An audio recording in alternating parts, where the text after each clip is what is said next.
ว้ายหมอท่องลูกไหลแล้วก็ลบหัวลูกใส่ถุงเสือให้อีไรโมเมนต์ฮ่าฮ่า เอาคือว่าใส่เถอะมันไปสิไป นาทีมาแต่บุญแล้วมันเบิดเลยเด้พัดหนึ่งหันสิมาขออีกพัดหนึ่ง เอาขอ1,000เท่านั้นโอ้ยขอ1,000เท่านั้น 1,000 บาทคุณนา โอ้แม่นความเราเลยฮะ โอ้ยสิเอาอีกสังเดหลายแต่แท้สิซื้อนมให้ลูกกินโอ้ย แต่ข้าวยังหน่อยบ่ข้าวเด็กหน่อยยังหน่อย เล็กหน่อยยังหน่อย อ่า กันใหญ่เติบแหละบ่ไร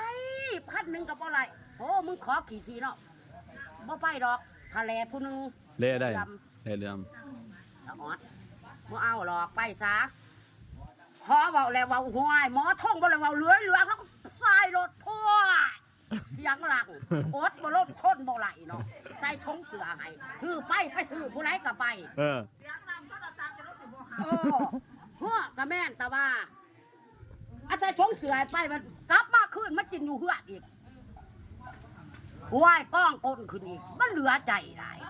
อีสั่งบอกบ่ฟังว่าทั้งทะเลว่าตายเพิ่นว่าไอ้ที่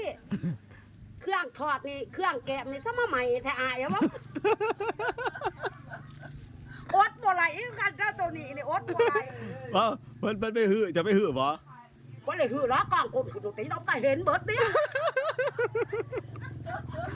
เหมือนที่มันว่าจะได้แบบเนี้ยประเด็นน่ะมันว่าจะ ก็เห็นว่าตายอายเท้านั้นมาทะเล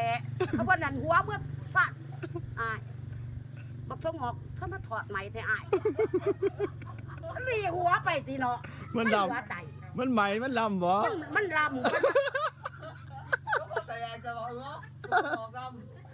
ทงออกลำโลดที่เห็นหนาก็บอกทงออกลำโย มันตอนใหม่ได้ ถอดใหม่แล้วอายกินอะไรแล้วมันขม โอ้ยขมก็อดสากินไปตอนมึงอยากจะมาเว่าไรขมมึงก็อดกินที่เขามึงมักตัวหายคือกันได้นี่แต่เว่าซื่อๆกันยังหายได้นี่ อ๋อ มันเหลือใจแล้วคือเห็นมามันอยากหายหายด้วย มันเป็นเบาที่เสือ บ่หายน้อมมันโผดหลาย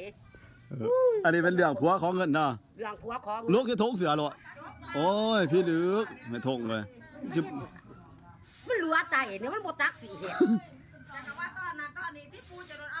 มันสูบปันหั่งอันนั้นพุ่นบ่ โอ้ยจะห้างบ่ห้างหรอกบ่มีหลายปานใดหรอก ไปลก มันเหลือใจ ไปลกไอ้ทงโสมมันสิบ่หยาปันหั่งนกกระจอกพุ่นบ่ อีสังก็เอาให้เบิดแล้วนั่งแต่นี่เอาไปช้ามันแล้วไปบ่ไหวจักแน่หรอกว่าซะแล้ว บัดลบมาว่าหื้อคือเด็ก ฮู้คน มาทอดใหม่พวดจนลำเบิด ถ้าหมู่ถามว่าเป็นช้างจังถอดใหม่แท้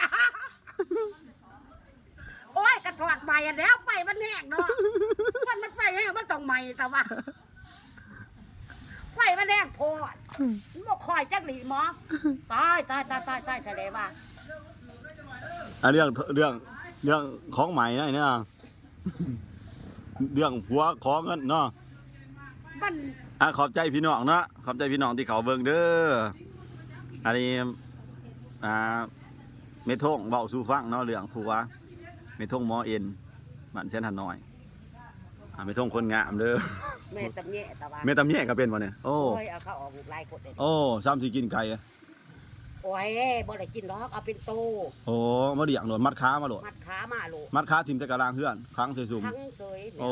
ห้องเกียร ได้เลี้ยงได้เกลือยอด ได้เลี้ยงย้อนที่คู่มือ เป็นนอเป็นแนว เป็นนอเป็นแหนงไป โอ้ดีเพราะประมาทดอกกับแม่นอีดีในบ้านเฮานี่นับขึ้นใจผัวอะไรอีก้อนนี่แทน ผู้ใดบอกเลยมันเจ้าตัดสายแห่ไว้นั่นบ่ โอ้ยกะลาก็ว่าโอ้ยหมาสีแม่มันพอตะเผยแห้งค่ะสีแม่มันหดโคตรมันแม่ตะหมอก แม่นแม่ทกเนาะ แม่นแม่ทง ขอบใจ บ